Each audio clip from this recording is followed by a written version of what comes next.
Well, the primary purpose of agricultural subsidies is market protection. To protect farming is a very hard industry to predict, and a lot of things can lead to economic disaster. So having a way to safeguard that industry is key, especially in a modern market. So the consolidation of farms is obviously killing small town America. It's increasingly hard to be a small town farmer. Just the economics don't work out anymore.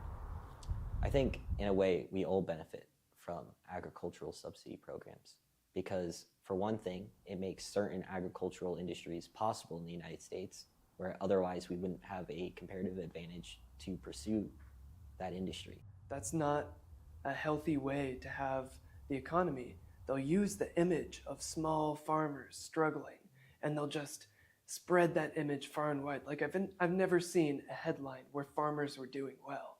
And then they'll use that, cultivate that image for lobbying and get these massive subsidies to help large farms conglomerate more land as this asset.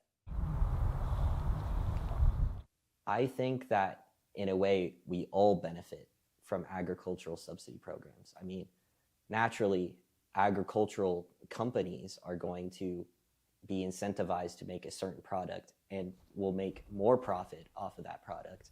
However, it makes certain industries, frankly, possible in the United States. Over time, it's evolved to giving large bailouts to companies that have consolidated to the point that they're too big to fail.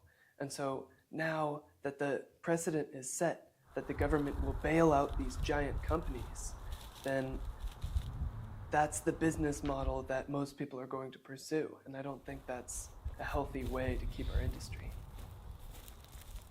Because of globalism, countries have developed a comparative advantage to grow specific crops, and therefore other countries are freed up to do other things. But because of that, now, especially the United States with its grain industry, becomes responsible not only for the grain that the United States consumes, but the grain of multiple other nations. And some nations that are more food unstable are more heavily reliant on our produce. The government, ethically, at a deep level, needs to serve the people. And the people aren't represented by these large corporations. These are large corporations for private profits, for essentially a minority of people.